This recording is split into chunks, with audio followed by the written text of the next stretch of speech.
Okay, so these orange hat tomatoes have made a lot of ripe tomatoes now. So it is time for me to pick all of these guys, and they've set some new tomatoes, so we'll just see if they ripen. We're getting a little bit of a break from the heat, so hopefully they'll continue to ripen. But I've got a lot to pick, so I'm gonna get picking. Okay, so these are those mascot green beans, those little French green beans. I thought I'd give you an update on them. As you can see, they are full of flowers now, and they are starting to produce baby beans. See, this is baby green bean. These are baby green beans, and I'm going to check back on them in about a week, see how they're doing. So, and over here, there are some baby green beans. So, oh, and here, yeah, they're really, all those flowers that I showed you guys last time are popping out into baby beans now. You can see the rest of the flowers that are on them. So I'm going to be keeping an eye on these and hopefully have myself a little harvest of green beans in another week or so.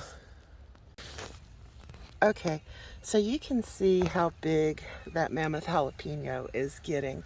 And I think I'm going to leave it for a few more days and just see what happens, see how big it gets.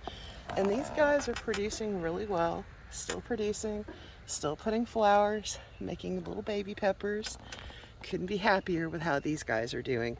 Something has been chewing on a few leaves here. I don't see a bug, so I'm gonna have to think about whether I want to put something on these or what I want to do. But for now it seems okay. Let me try to reach in here and show you guys. Yeah, that leaf is in the way. There we go. I'll let that grow another few days, see what happens. But these are doing good. All right, so this plant that's putting out these little purple blooms, this is called an anise hyssop, and it's good for tea. You can use it in tea, but it's a really good plant to attract pollinators, and that's what I've grown it for, to attract bees and stuff in. So it's starting to bloom, so I'm happy about that. So that one's gonna be doing its job soon. Pea currant tomatoes, and you can see how they're starting to ripen on those long little things they make of tomatoes. So they're starting to do pretty good. I've got some to pick, and these are working out good for me. So these are the Gold Rush currant tomatoes, and they're starting to ripen. See that color there? Those are ripe.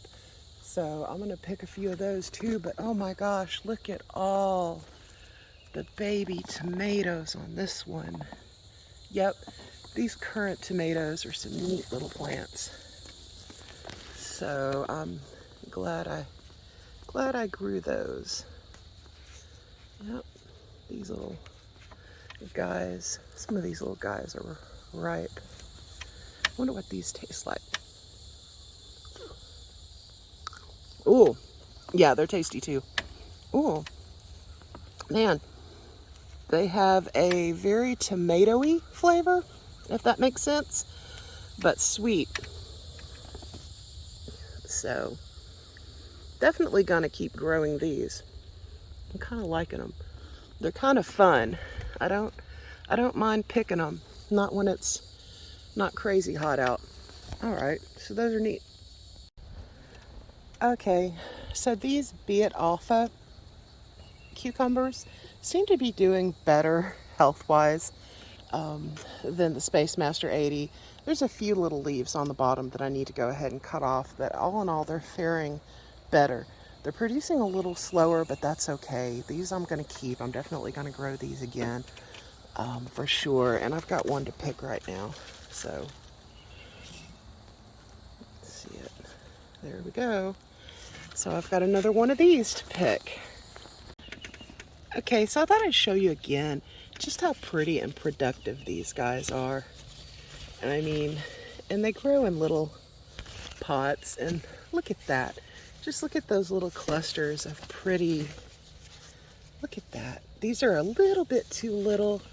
Let them get a tiny bit bigger, and they're setting flowers, and they're happy. Yeah, these are a really great variety for container gardening. And again, they're called fairy tale eggplants. And wow, they're pretty. So I was able to pick a couple. Well, this is something I didn't show you last time. These guys are finally doing something. These are okra. And they're a dwarf variety of okra called dwarf long green pod okra. And that's exactly what they're supposed to make, is pods that grow long but stay tender.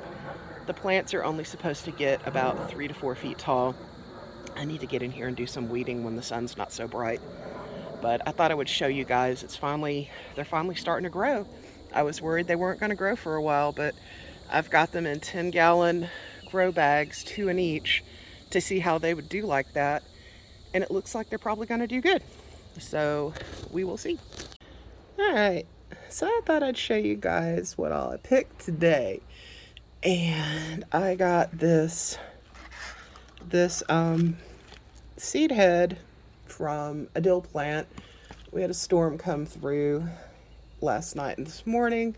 Big storm, heavy storm, and the stem that this was on had broken and this was laying in the dirt. So I picked it, cut it off. I don't think there's a few seeds on here that are ready to keep to replant, but most of them weren't ready. So I think I'm going to take most of this seed head and I'm going to put it in a jar with some vinegar and have myself some dill vinegar. So that's what this will get used for. And then I was able to get 2 of these fairy tale eggplant, and they are the right size. This is the right size. This is how big they are when you want to cut them. You want to cut them between 3 and 4 inches. That's their ideal size. They are a miniature variety of eggplant. You can let them grow a little bigger, but just, you let them grow between 4 and 5 inches. The seeds are going to be a little tougher. They're not going to be quite as mild and tender. So you really want to cut them. This is like their perfect zone is about this size. Any smaller and it's just not worth picking them. Any bigger and they're going to start getting overripe.